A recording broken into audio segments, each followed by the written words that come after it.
Hello and welcome to MATRIARCHETYPE. This week we have one of the most special guests I've had so far. We have the amazing Jessie Gender has taken some time out to sit with us today. Needs no introduction, but for anyone that has for some reason never heard of Jessie Gender, an amazing addition to the kind of leftist YouTube space and much more than that. But so today we're going to be talking about the latest with Jessie Gender, what the future is going to bring in the form of films you will probably heard already, Identiteaze, and what's happening over there at Nebula.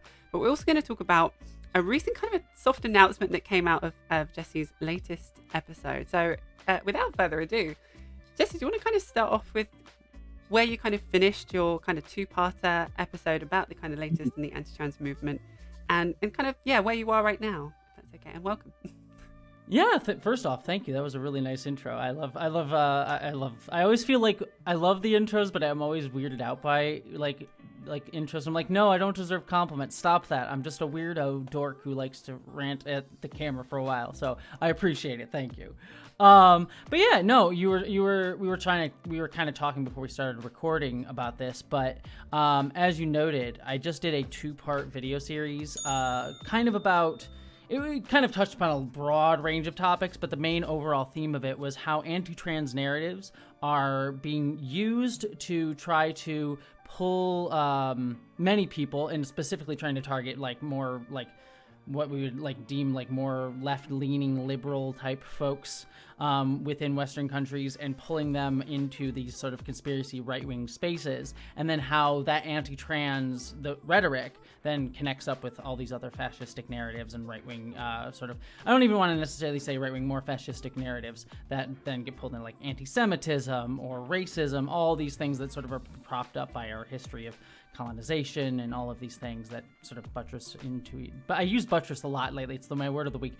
They sort of like pull each other up and bounce off of each other. So yeah, so very light topic, very light discussion.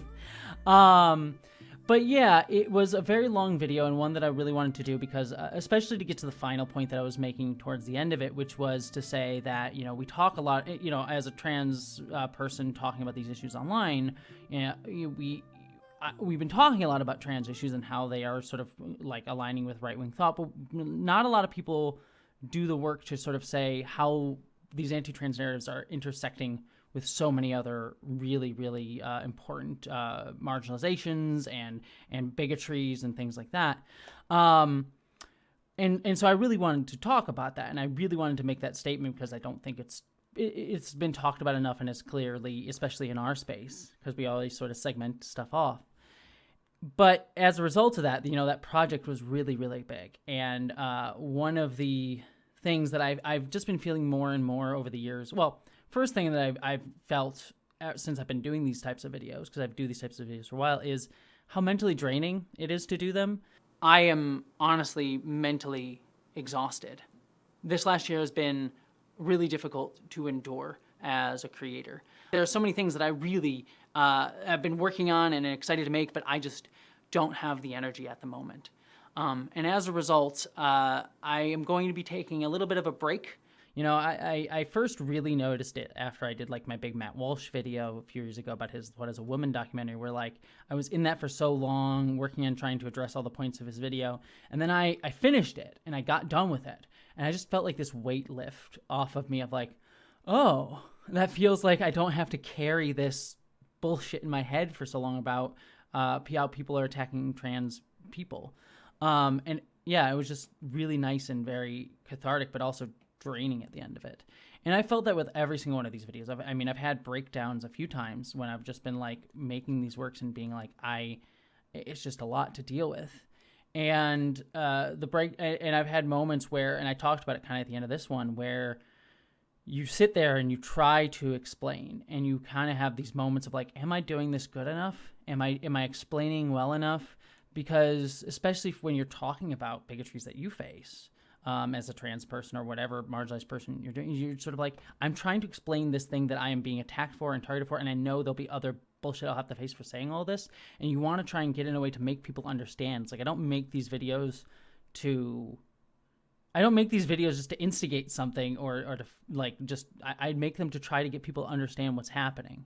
But you feel that pressure of trying to, because of everything that's going on. So there's that element of it. And then the second element, kind of bouncing off the first element, is I have come to learn more and more as I've done these videos that part of the intention of anti-trans narratives as well is to constantly make those narratives the focus.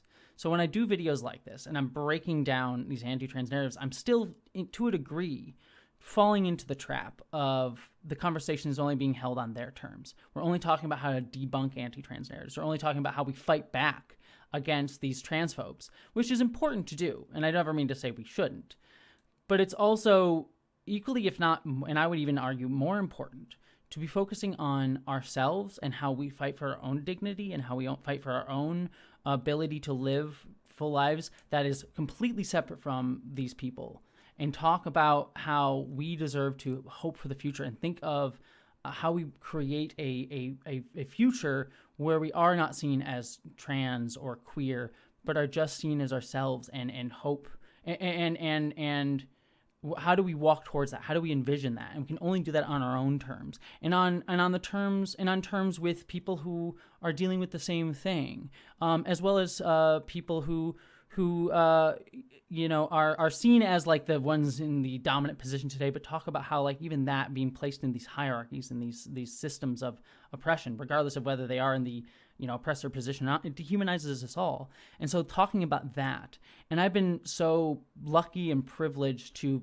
be doing that more and more, like with my own film Identiteaze has been a joyous thing that I can talk more about in a little bit, but that has been its own element of this, like this thing that feels so constructive and positive and joyous, both in the making of it, in what I hope it says when it comes out, and in other videos that I've been doing on my channel. And so I felt all of that.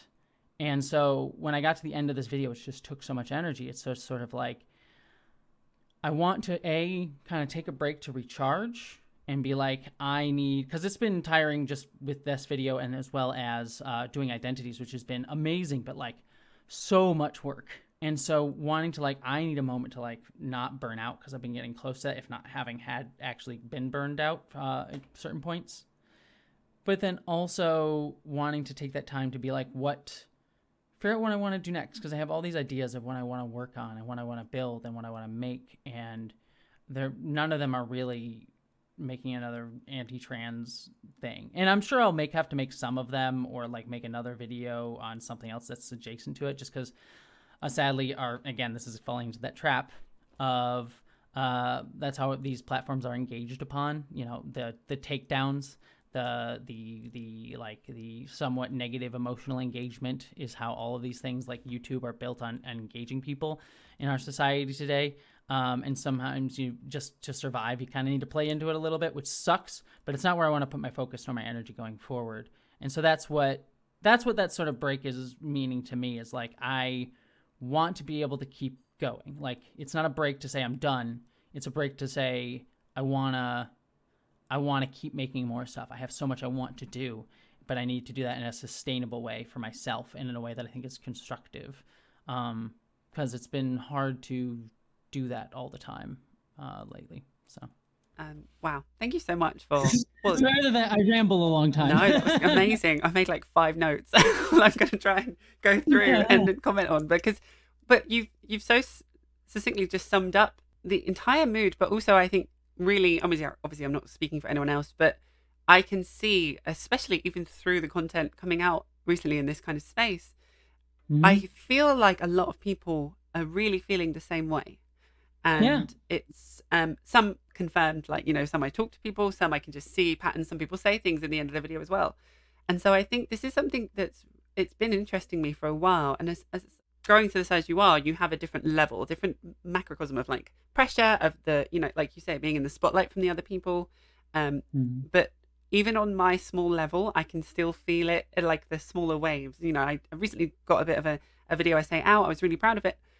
I was burnt out for weeks, and I've only just now started to feel okay, what's next? And I know that's not going to be the same topic. It cannot be the anti-trans movement. I cannot dive back into it, and I want to talk about something I'm interested in again.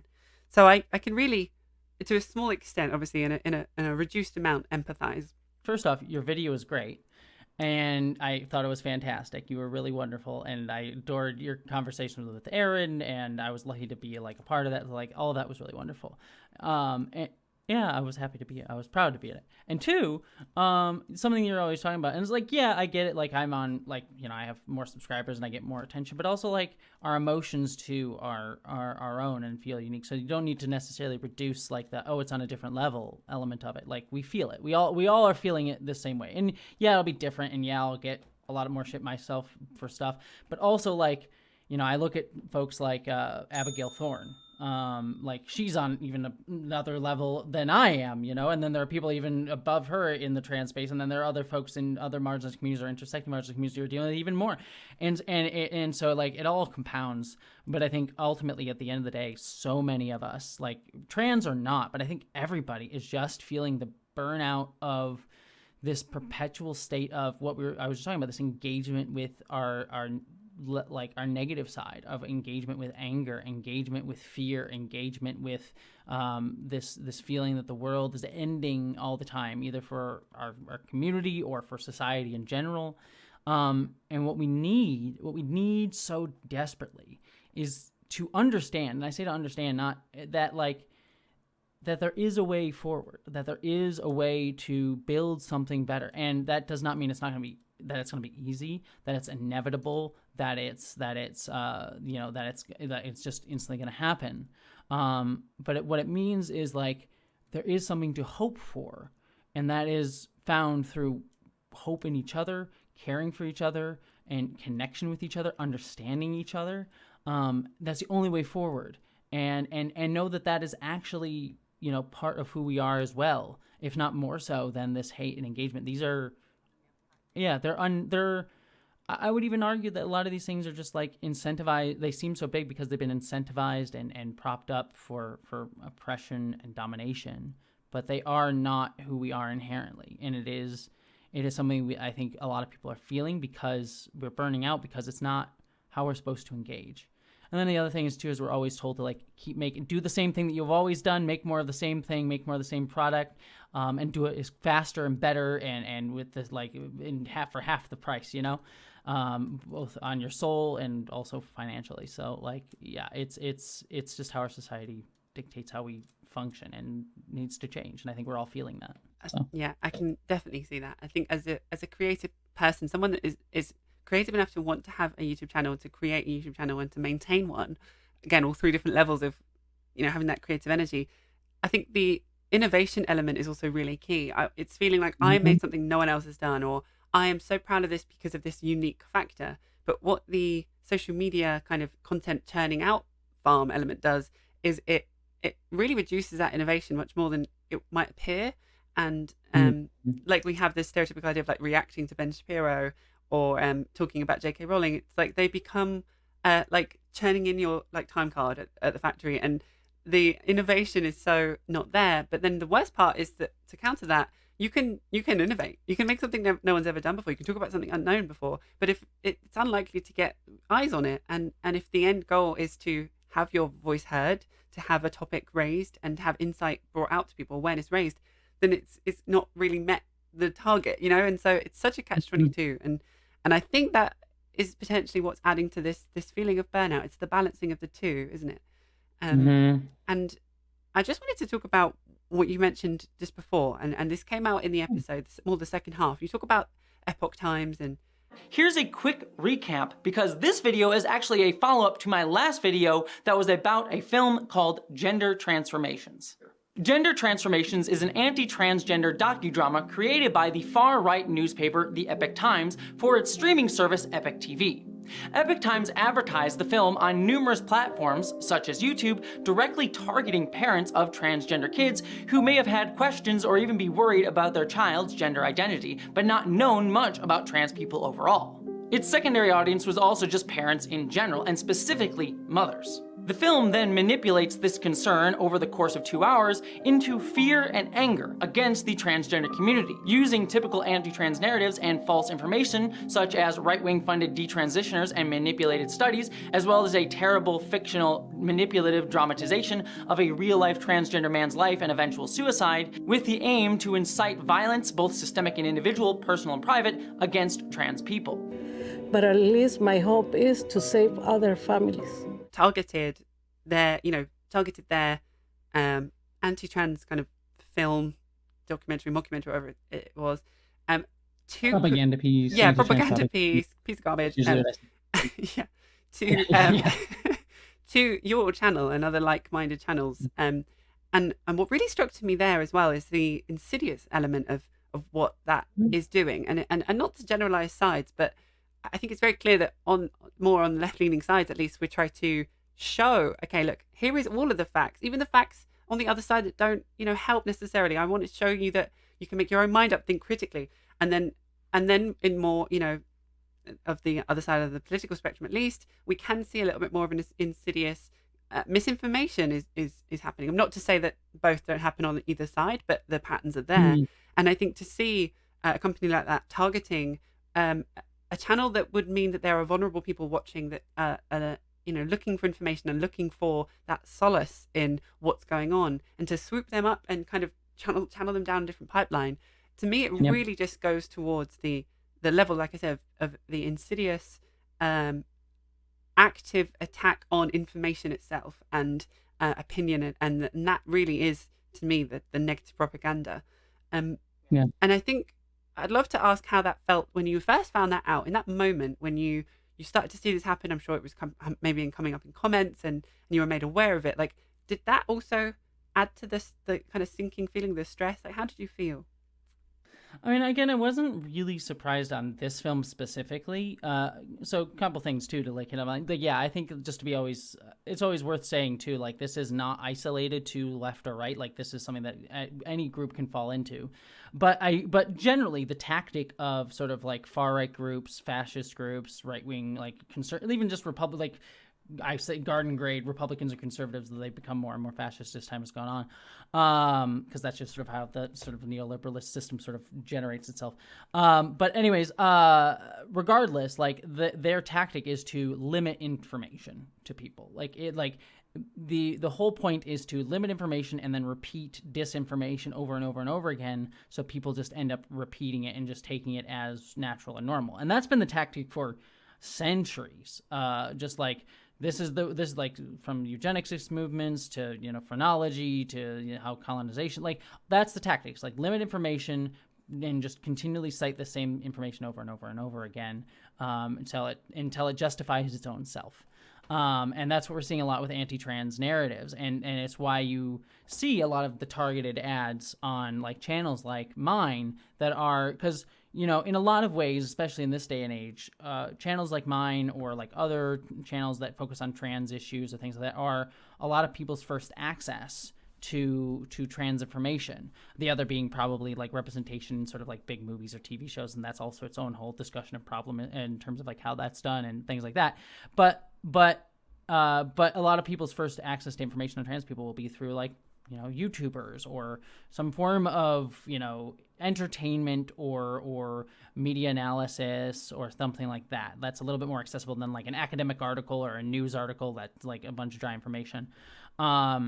So they target that to be able to sort of break that point where people can get access to this information and try to get them there and be like, no, don't watch Jessie's channel or think that everything that you're about to encounter on Jessie's channel is a lie and don't trust it. Actually trust us, and sort of get in there. And for this one in particular with Epoch Times, it was actually not surprising to me. The only reason I did become aware of it is because a lot of comments. Like I don't really watch ads. I have the YouTube Premium stuff, so I don't really necessarily see what the ads are, and so I only know about there like being problems in the ads, like PragerU is advertising on the channel, from comments, people saying it.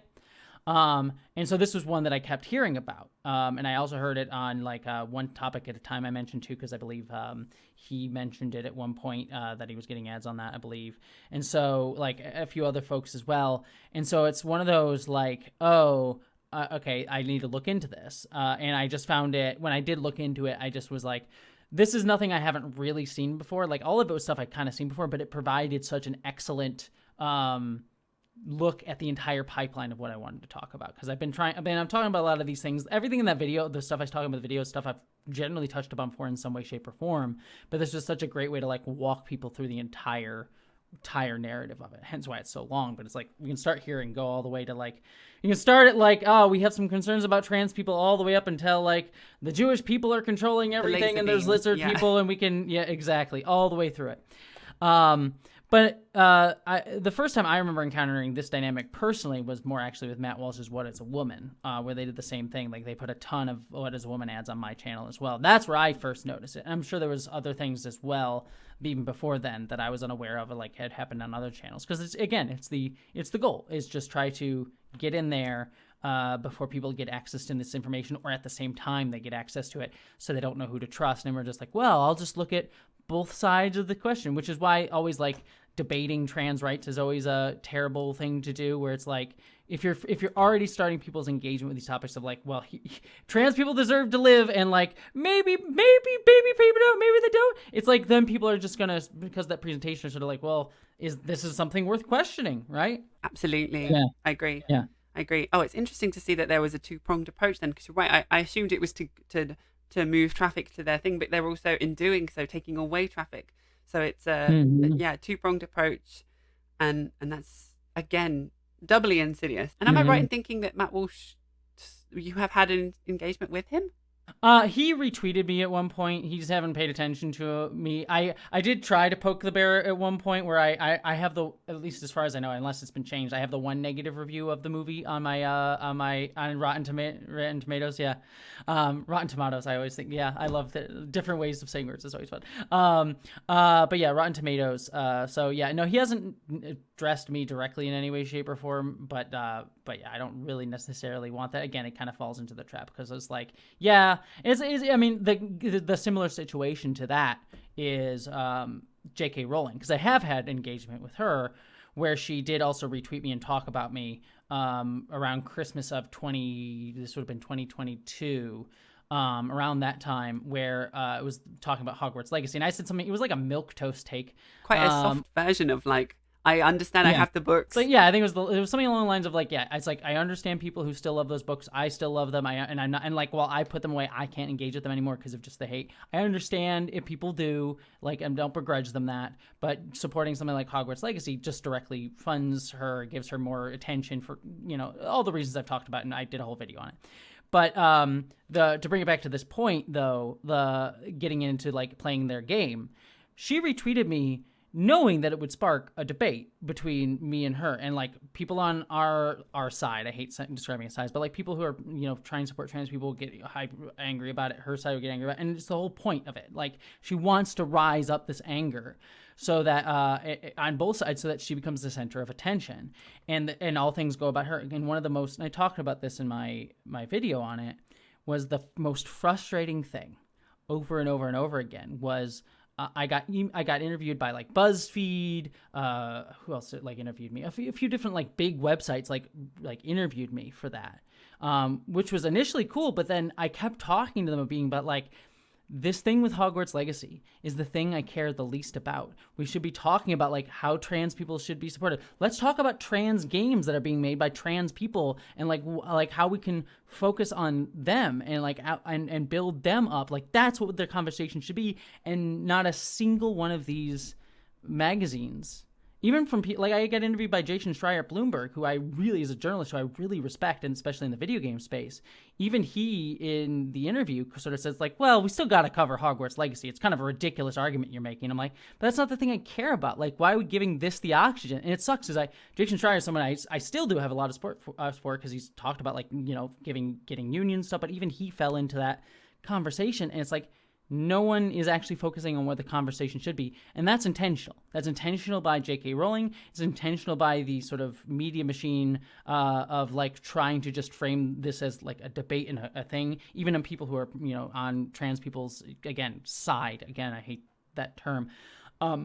And so it was just one of those frustrating things. And it was even frustrating to see, like, even after I made the video, again, my videos are long, so it's hard for everyone to watch it. But like, even after I made that very clear, I even say at one point in the video, it's like, I'm not calling for a boycott, because that is like, it just feeds the whole point. I even get people within the trans community who are like, oh, you're calling for a boycott. You're doing this. I disagree with you. And I'm like, you're just not listening to what I'm saying, because you just fall into these conversational traps, and it's very frustrating, but it's, again, the intention. 100%. I mean, it talks about where we are, not how we got here. And I think that's the 90% of the conversation should be, well, why are we even, let's talk about J.K. Rowling. People that still say she's not actually said anything transphobic.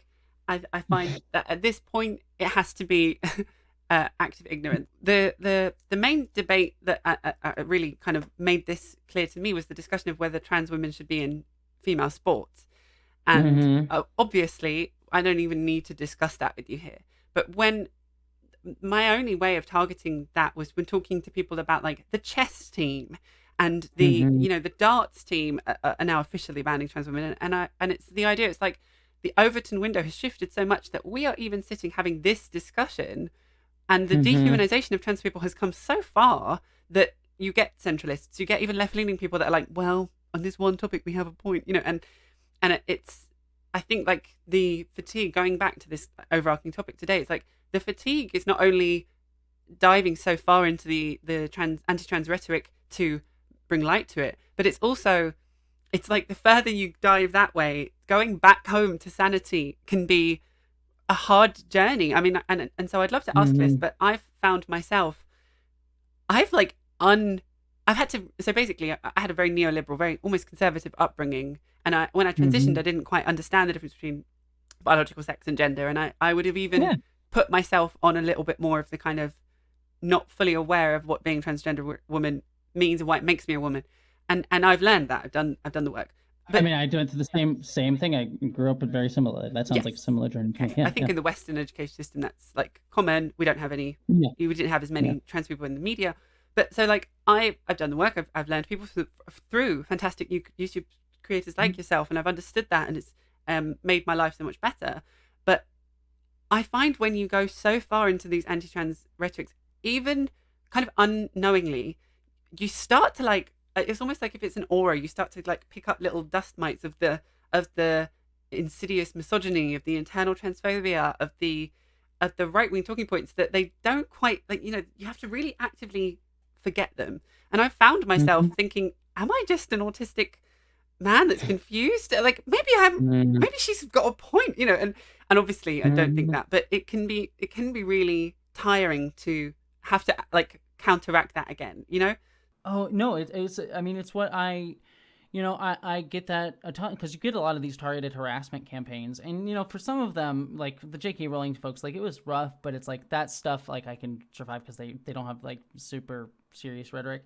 But then there are some, like even in the Hogwarts Legacy one, just to use it as a general example, there were just people that were just saying like, oh, Jessie, you're giving trans people a bad name. You're making us look bad. You're the reason that people are attacking us. Like I got that even from trans people. And that's where it's rougher, because then you do start to like, I know, I'm not going to say I'm perfect. I'm sure there's things I would have disagreements on, or like be like, oh, I could have done the better, whatever. But like this element of like, oh, it's your fault. You're the one that, but it's like, there's Nazis and Republicans and all these horrible people actually attacking us. And like, yes, you may disagree on certain points, but like to blame, it's like makes you think that you're a horrible person and that you're terrible. And it's the goal of these things. It's why you see so many mental health struggles within the trans community and many marginalized communities. It's not exclusive to trans folks, because we just have to live in that world often where we are told that we are not valid, not our points of view are evil and disgusting. To exist as ourselves is inherently evil or sexual or a deviancy. And it goes for all lines of the spectrum where we have these conversations, whether it be or overt Republicans calling us all groomers and pedophiles and sexualizing kids, to even people like within our space, like even spaces closer to ours, being like, it's your fault that you're not being respectable enough, more liberal, capital L liberal, not necessarily leftist, folks saying that sort of thing. And so that's that's difficult. And a lot of it comes down to kind of what you're talking about. And to use an example that you just mentioned, people believing that stuff, like a lot of those assumptions that we've been told in our lives are just the way the world is. So like, things like, men and women are inherently different, or there's huge biological differences between men and women. And yes, of course there's some, but that's all a spectrum. It's all mutable to a degree within our own technology. And if it's not, like, the way we engage in society is not determined by our genitals necessarily. It's an aspect of it in terms of like sex or whatever, but like it's not how we go about interacting with each other in day to day. And the example that you mentioned, I think, is that's the reason that it's so pernicious is the trans women in sports one, is because that is a space where like even people who are like, like men and women aren't that different. We can have a society that's more egalitarian. A lot of people even then will still believe like, but sports, we should have a natural divide. It's a place where this biological essentialism of men and women being different has made itself seem so natural that we don't question it all. And yet it's also, I love talking about it because it's like, I think it's like, I forget I'm doing a video on it that'll be like a more hopeful video. It's like a queer liminality video, but to talk about this, but it's like number one, sports was generated off of like they weren't sexed at first, but then women entered them and started winning. And so like, oh, we need to create a separate space for women. We'll defund them, not give them proper equipment, not build things that are for like women's bodies and things like that. But then, and say like, oh, that women just aren't as good because even though they're not actually building anything to support women. And also the sports are like the sports that we pick to uplift are ones that inherently, benefit these specific qualities. That like are more often in sort of masculine centered people. And so it's like this biological, we don't have to build sports this way. We don't have to delineate sports this way by gender. We could do it by whatever each sport, like weight classes and boxing. Like there's so many ways we could do it, but we take this as natural and normal. And that's why I love talking about sports, because sports is its own system, and it becomes very clear it's a microcosm of our larger world system that has been built that we can rethink and try to make something new instead. 100%. And I think a great example of that is chess, because chess isn't, as big as football or basketball or golf, but chess exists and it's a mental sport. And so I think one of the most, I'd like to think, alarming moments in the anti-trans sport issue was when the chess team came well out and was like, yeah, no trans women going against cis women. That's ridiculous.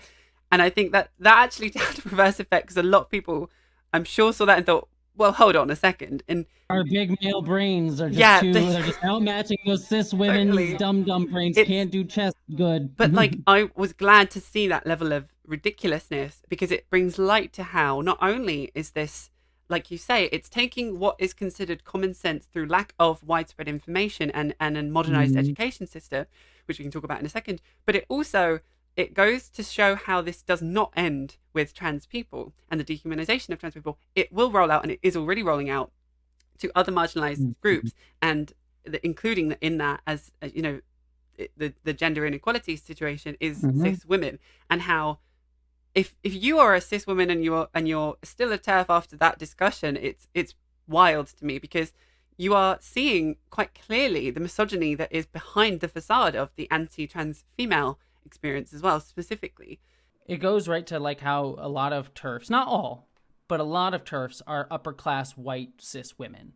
J.K. Rowling being a prime example, and how when they're doing these things, they are believing that they are falling into actually promoting like women empowerment, but what they're doing is ultimately feeding the patriarchy by feeding this into this binary dichotomy of men versus women that is itself generated by a patriarchy that wanted to use white women to subjugate other people, specifically colonize Black people, but generally a lot of different types of minorities, which we can now see trans people being sort of like a current version of.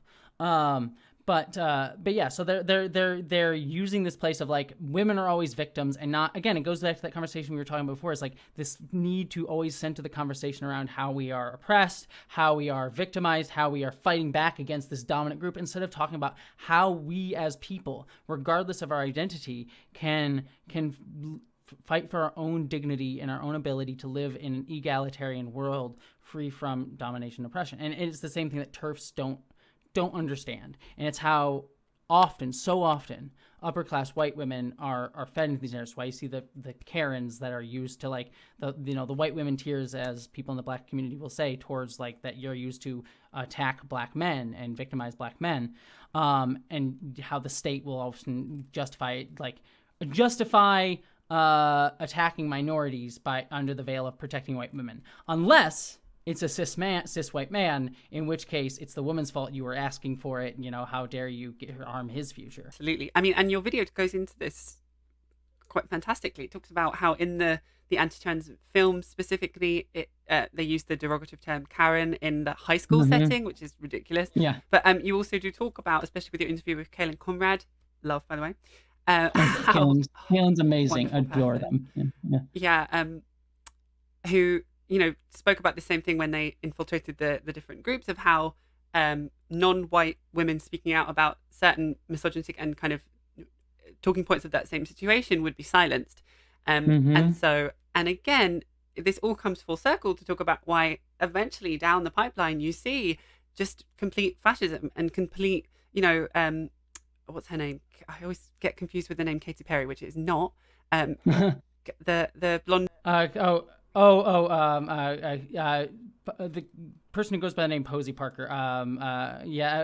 Kelly J. Keen Mitchell. Yeah, I can never ever remember that name. I'm going to say Posey Parker, but you end there, and that's the great takeaway there. And I'm learning as I go, I really am. But the idea of this, like, they will try to. I say they, the people that are pushing these other narratives are trying to avoid the further information, correct data, the further understanding. They're trying to avoid people to have that and just take things at face value, take things at common sense, usually with a religious undertone, which, again, there's a whole other discussion to be had. But with that, if I may, a bit of a segue to, I'm sure you've seen or heard of the CAS report, the CAS review. Yes. Yeah, I've been delicately covering it again, still semi with burnout, not kind of diving straight into it. Yeah, it's one of those, if it caught me at a different time, I probably would have covered it. And I wish I kind of even wish I had been able to include it in my current video, because I briefly mentioned the UK, and I think I sort of stop at the Prime Minister is parroting it, and then I talk about Bell v. Tavistock, which I think in the video I go Bell v. Tavistock, Prime Minister's talking about it. But if the video had been made just a month or so later, I probably would have even put in a sort of discussion about the CAS report there. I was the same. I just come out of my other anti-trans rhetoric and similar situation. I'd put a whole segment on that if it had come out. But still in semi-burnout, I actually tried to read the CAS report in full, and I got about a fourth of the way through of the 400 pages, and I just couldn't. It was just reading garbage. It was reading nonsense. It was impossible to just digest. And it's such a fascinating one too, with that too, because it does read often that Cass is not, the person who sort of ran the report, is not necessarily a TERF inherently, but feels this pressure to have these high standards to the point of ridiculousness that they remove these because they don't have double blinds, which is report for those who, just to give a brief version of this, there are studies that they excluded. So the CAS report basically said, we shouldn't be giving trans healthcare to minors, but to make that decision, they had gone through all of these reports that support trans healthcare for minors and excluded so many of them because they weren't doing double blind studies, which is arguably very ethically dubious to do double-blind studies with kids for various reasons. And so it was just a high standard, and it's sort of leads to this question of anti-trans people always are the trans people are trying to pressure us into ignoring biology or whatever. And it's but it feels more it is these anti-trans groups pressuring people the people who made this report to have these high standards of ridiculousness that exclude the actual the actual knowledge and study of trans people that has gone on for years now. Again, with the insidious nature of, especially in the UK, the anti-trans movement at the moment,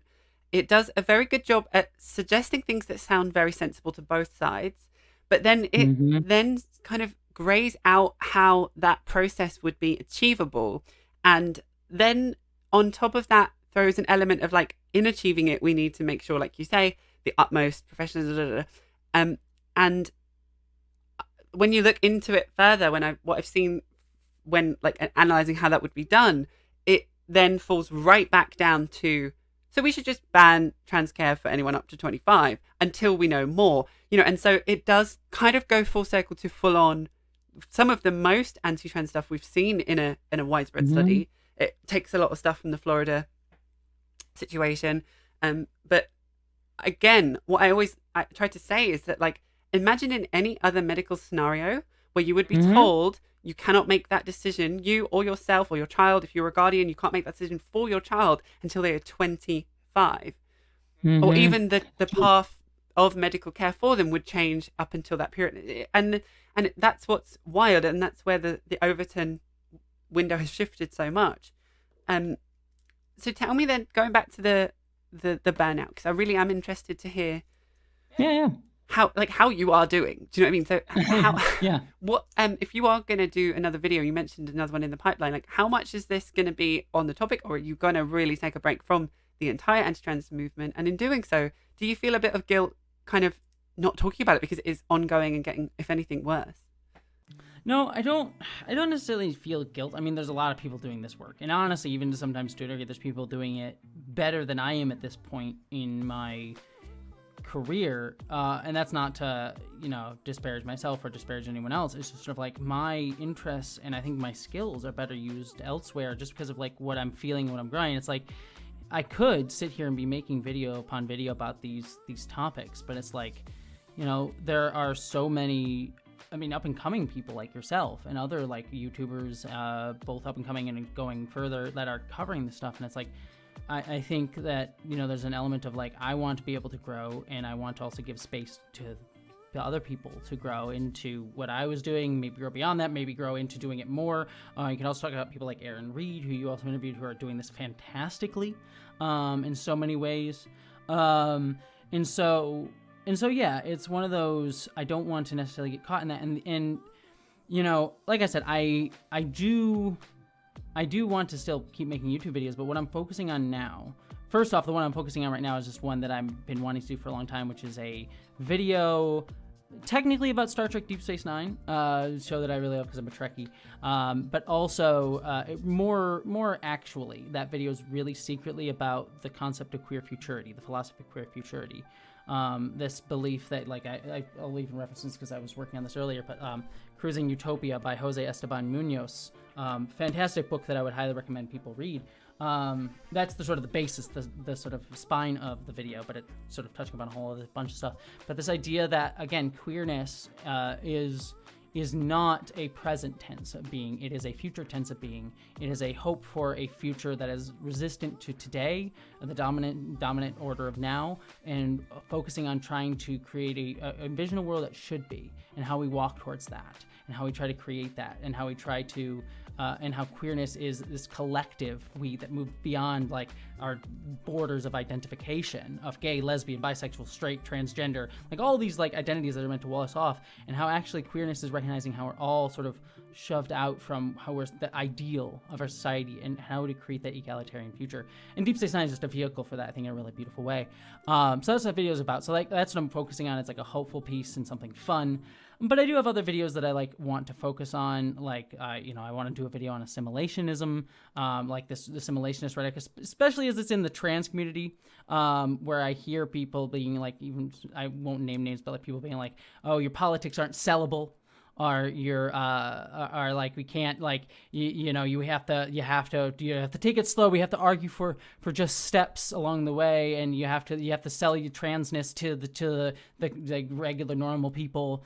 All things that I've had said to me by both, people who have no platform and people with big platforms, which is very frustrating because, like, no, we trans people have a right to argue for our dignity and argue for how we should be treated today. And yes, I understand engaging with the system as like a form of harm reduction. Like to also be very clear, it's like I despise Biden, I despise what he's doing and like stuff with the Israeli-Palestine conflict, so many things, but it's like I'm going to vote for him because it's going to cause harm reduction for what would happen if we got Trump. That's not me saying that's where our engagement is, not where my energy is going, it's not where my focus is going, but it is what I'm going to do as a form of harm reduction. But people want that to be like how we need to focus on things. Anyways, sorry, that's a video that I want to sort of talk about and get really deep into and sort of discuss, especially as it comes within the trans community. So like I do have both types of videos coming of like hopeful stuff and those types of things.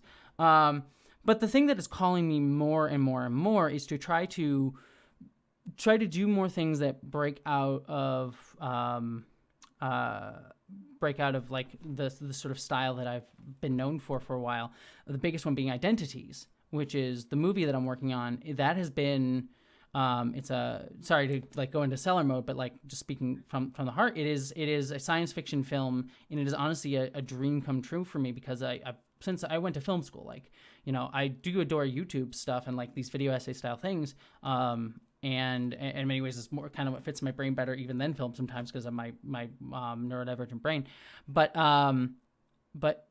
filmmaking is what I've always wanted to do, because filmmaking to me is taking all these ideas that we've been talking about in a very intellectual way, in a very specific way, and trying to make an emotional plea for people to understand, because the hardest part for people to, like, where this all comes down to is the emotions that we are engaging with people. We are emotional creatures, and wanting to take these intellectual ideas that we are talking about, present them with emotion and caring and feeling and human feeling to them. And so that's what I really, really want to be doing. And Identiteaze is this first step in a project in what I want to be able to be doing. And it's a project that truly has been one of the most amazing experiences of my life, because behind the camera, I have been able to work with so many queer folks, so many trans folks, so many women and marginalized folks. So we try to make a cast and crew of, diverse folks and being inclusive of that. And what also has been just a joy on it is like learning as my role as a director at a certain point is to, bring together these amazing artists and people and allowing them to be the best artists that they can be. Like at a certain point as a director, you're just allowing people, you're trying to enable people to be the best artists they can be and all fit together into one piece. And that has been such a joy to me. And we're almost at the finish line now. We're like, as of we're recording, we just had to finish color and sound design.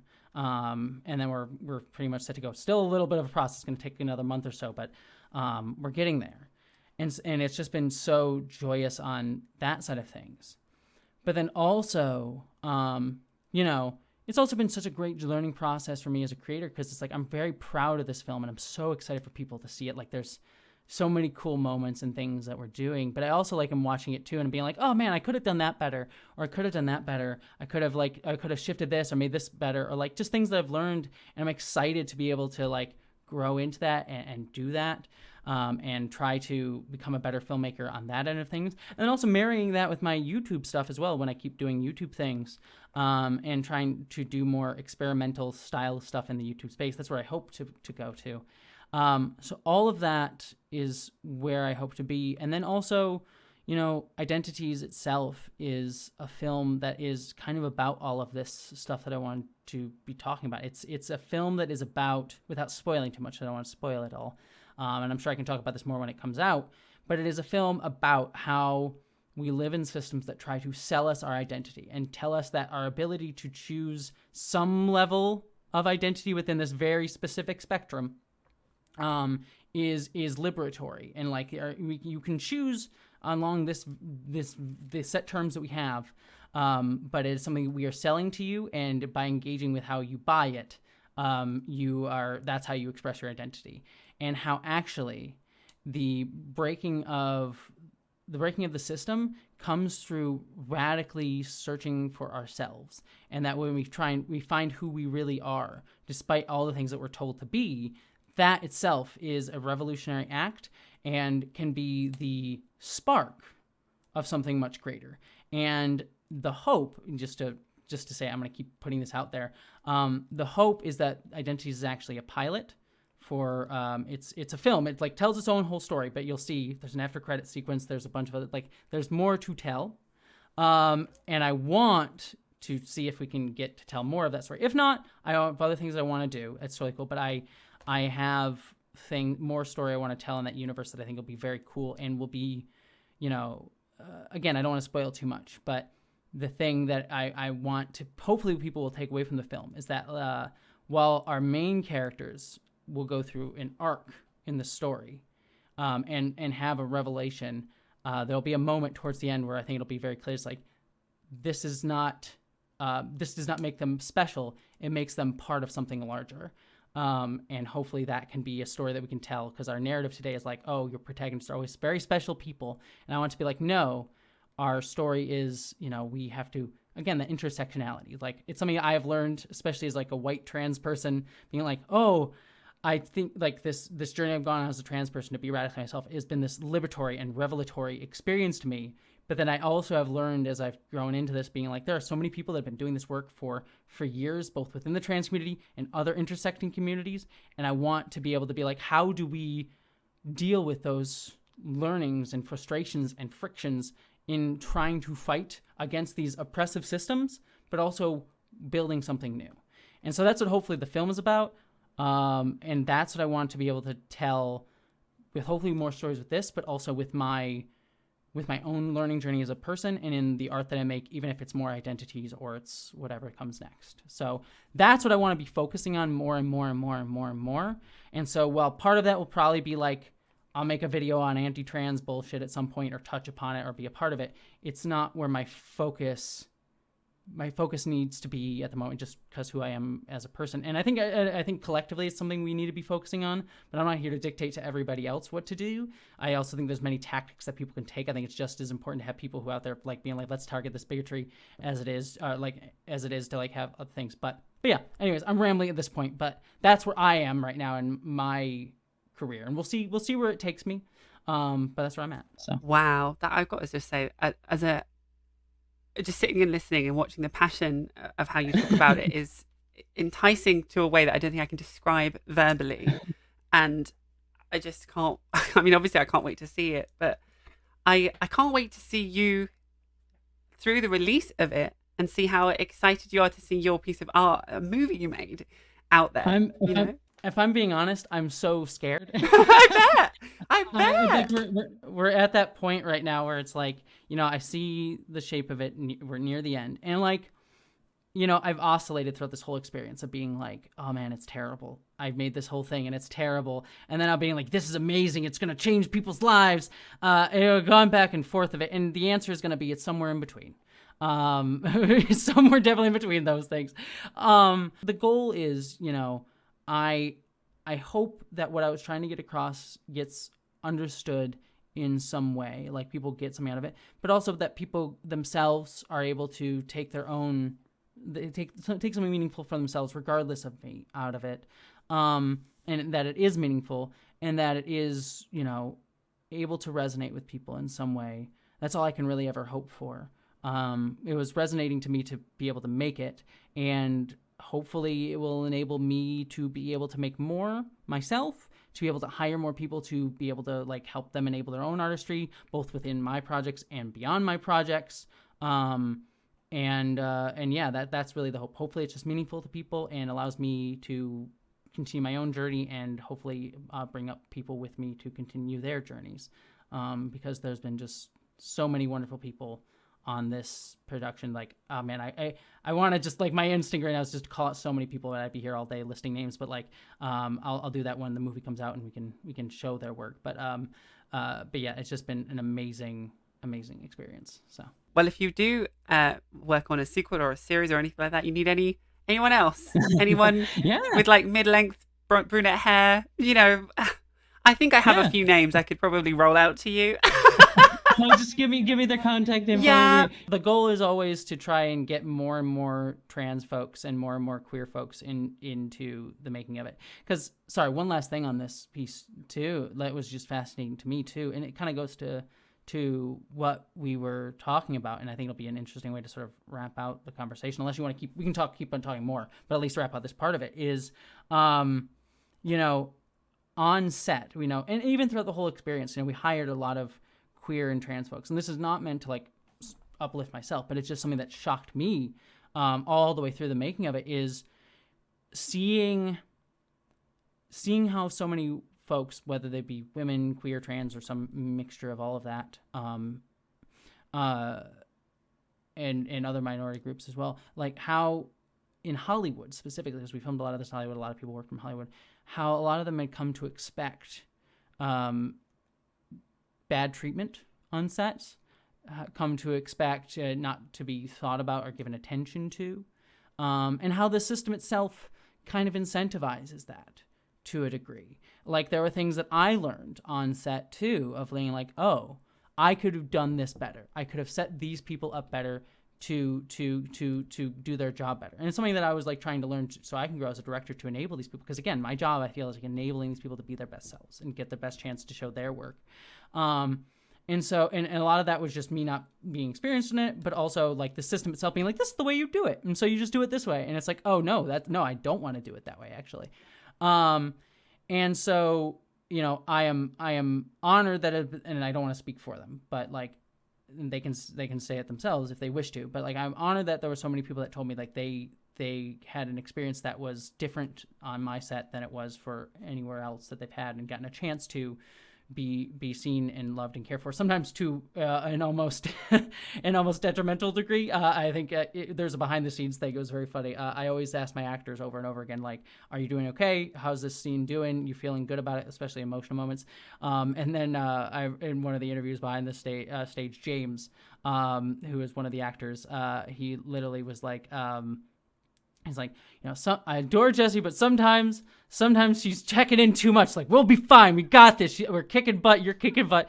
And it's like, we're good. It's like, but I'd rather be on that side of things than not. Anyways, but yeah. So again, that's not to buttress myself. It's more to just say, you know, that there are systems in this line of work that are marginalizing too many people and not allowing them to be the best selves. And it angers me and saddens me. It's something I even kind of touched upon another video. I talked about like Christopher Nolan and how he doesn't let people sit on his sets, and actively has like yelled at disabled people on his sets for like being lazy or whatever because they need to sit. And that yet we value the perfectionist of this like great man, going all the way back to Stanley Kubrick, and even before Kubrick, like Kubrick and his abuse of his actresses and stuff like that. But like, we got to get the art. It's like, no, your job is to enable these people to be their best selves, to make something beautiful.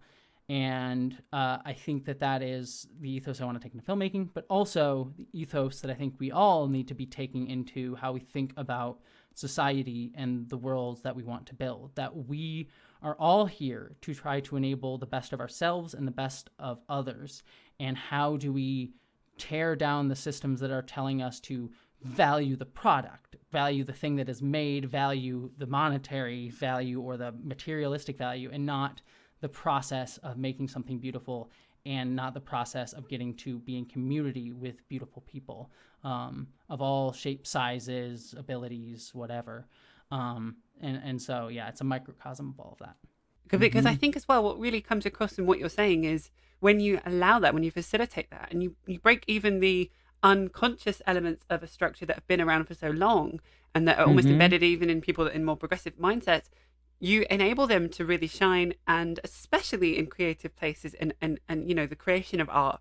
I can imagine how that has an untold ability to benefit the art in itself and the end result, because happy people make happy things, you know, and I can really see that. The one thing that sprung to mind was Trans Pride in London. A few have happened like every year, and the feeling and the atmosphere around was something I had never experienced in my life, and it was something that pushed me towards this like place I'm in. It's that when you have a group of people that are so used to their daily oppression and from different minorities and different intersectionalities, different levels of it, when that's alleviated, this euphoric and utopian atmosphere is just is amazing. And I remember that feeling that on the Trans Pride specifically. It was like a safe place. People were, they knew that people around them were like-minded and safe. And it's that innate feeling of when you feel safe, you explore more. When you explore more, you do more things. And I can really feel from your,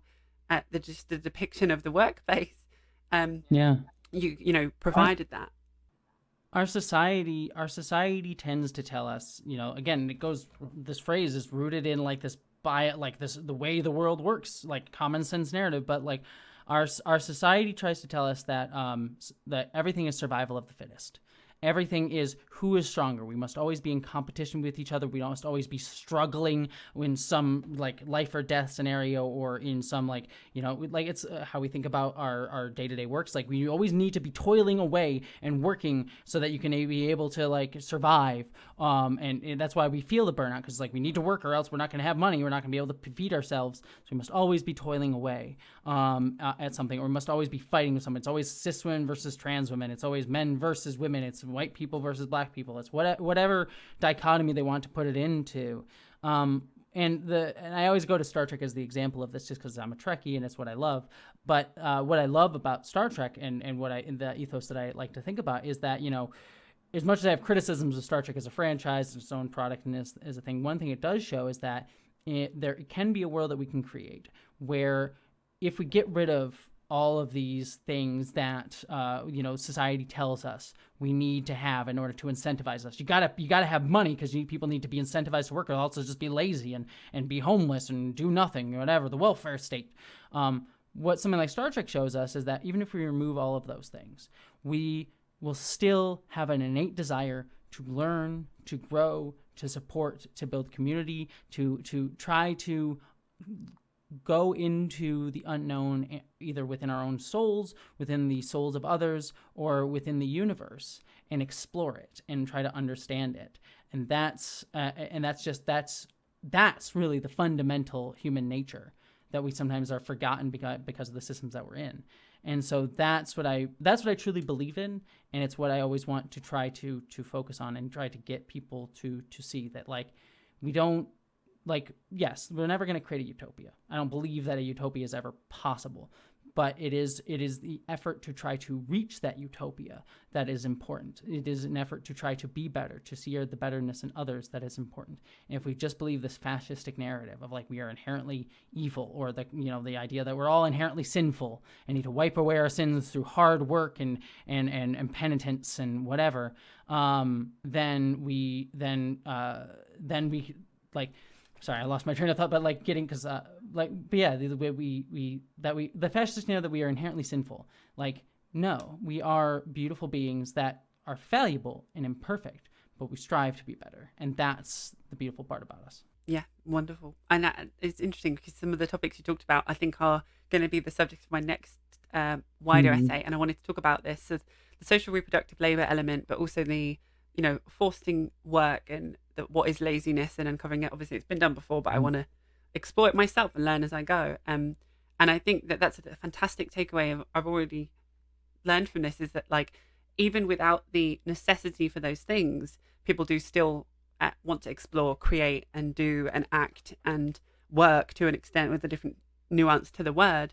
So yeah, I might pick your brains about that a bit later down the line, if that's okay. I would love that. Talk to me after Identiteaze, and then we can actually, because like, again, that's the thing. It's like, oh, I want to dig into like all of these, because these are all things that I think about with Identiteaze, and I hope people pick up on it. Because like, sorry, this is me last self-indulgent rant here, but I was just thinking about it today. It's like there are subtle things. It's not overt in the language, but there are subtle things within the film that are like talking about like how religion is used to like make people believe, again, the inherent sinfulness that I talked about before. Again, this is not attacking religion generally, but like how those narratives have sort of been built, but then also the capitalism as well. It's like I'm so curious and hopeful to see how people pick up on some of the small stuff in there. It's one of those things that I'm curious to see when people watch it, because it's those things where it's like, oh, this might be too subtle, or it might be too on the nose, or might not fit in with it, as that I'm learning as a filmmaker. So I'm just excited to see what people think of it, and scared, because it's like, did it work? Anyways, this is me expressing that stuff because this is where my head's been for so while. So thank you for indulging me that tangent, but hopefully people will see. No, I can see. I have dabbled in a few other forms of media that are more like closer to like writing and releasing books, and things that I think while I'm in my like third draft, I'm like, no, that's too subtle, no one will get that, that's too obscure, and then it's like clearly obvious, and someone will read it and be like, I got that like page 5, I was like, wait, no, that was a hidden it's the hidden things that are really probably not that hidden. So I'm excited to see the reactions of it as well. Yeah, please just to shout it out, like, to anyone listening, like, Identiteaze means a ton to me. So if any of what I've said is somewhat interesting to you, please go check it out. Even if you hate it, go check it out, because I'd love to hear your thoughts, and I want people to talk. Like, that's the thing for me. It's like, it's not even really just like wanting to get it seen. It's more like I just want to hear what people get from it, because I'm so curious. Even if it's bad, even if it's like, this is trash, I want to know, so I can just see what people think about it. So I'm excited for that. Like, I'm excited, scared, nervous on so many different ways. So yeah, that's what I'll put out there. So. And yeah, if you want to know more information, just go and look up nebula.tv/IDENTITEAZE. That's Identiteaze, because that'll have all the information about release date, trailer, behind the scenes stuff. And what I can say at the moment is that all of that stuff, including release date announcement, will be coming in the near-ish future. It is not that far away. I can't say specifically just yet, but we will be releasing stuff very soon. So. Get excited. Exciting. Thank you so much. Well, I will obviously be putting on all the information necessary in the description of this video from MATRIARCHETYPE and the Matriarmy that watch this small channel. It is an honor to have you on as a guest, and it really has meant more to me than I think you will understand. Maybe you will have picked up on, but I have felt a similar way to you with motivation and burnout, and it's almost like a sign to like keep going, to have you on. I really mean that. So I can't thank you enough, Jessie. I've seen you go through things from way back before with the J.K. Rowling fiasco, the H-Bomber guy stuff. You know, I've been like by your side tangentially through the internet, and it's an honor to finally get to talk to you today. So thank you again for taking the time to be out on MATRIARCHETYPE. If you haven't seen Jessie's channel, what have you been doing? The links will be below, as you can go and find out more and binge some of Jessie's stuff. So thank you again for being here. Any final words before we move on? All I wanted to say was thank you for saying it's an honor to have me on, but I will also say it's been an honor to be on your channel. Like, seriously, like, it is so cool to me to see so many amazing folks, trans folks, and so many like other folks like making content, and I can't wait to see what you are going to make and going to do, because like I just said about Abigail, you're at the start of your own journey, and I'm sure you're going to be making amazing, cool things, and I'm excited to have been a small part of it right now, but I'm so excited to see where you're going to go, because you're going to kick butt. So, and you already are kicking butt. So thank you. Oh my god, I'm gonna go before I start crying. Oh, thank you so much. Well, I will chat to you in a second. I just want to round off the episode. Thank you again, and have a wonderful day. Speak to you all soon. Bye for now. I actually met Abigail Thorne once at the trans pride I was talking about, and I met a wonderful group of people, and I saw Abigail Thorne, and I was so starstruck at the time. I'd only just started my channel, and I remember like sheepishly going up. I was like, I'm so sorry, I want to tell you, I just want to say I started a YouTube channel as inspired by you, and thank you so much. And I couldn't like look at her in the eye, and I remember when I said like I started a YouTube channel because of you, I will never forget the line she said, and I'm sure she says it to everyone, but she just went, "Oh, I'm sorry."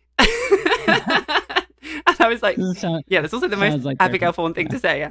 Then I just retreated and bowed, curtsied, and then disappeared into the shadows. She's phenomenal. She's, I'm not like the closest person with her, but she was in my film. She was amazing. We've chatted a whole bunch. Like, she's very smart, and like she's doing so freaking much that I feel like I'm burning out and doing a lot, and then I look at her, I'm like, I have no idea how the hell she has the energy to do anything. But she's kicking butt, and she's freaking amazing. So I'm excited to see where she's gonna go, because she's just at the start of so many things, I can already tell. So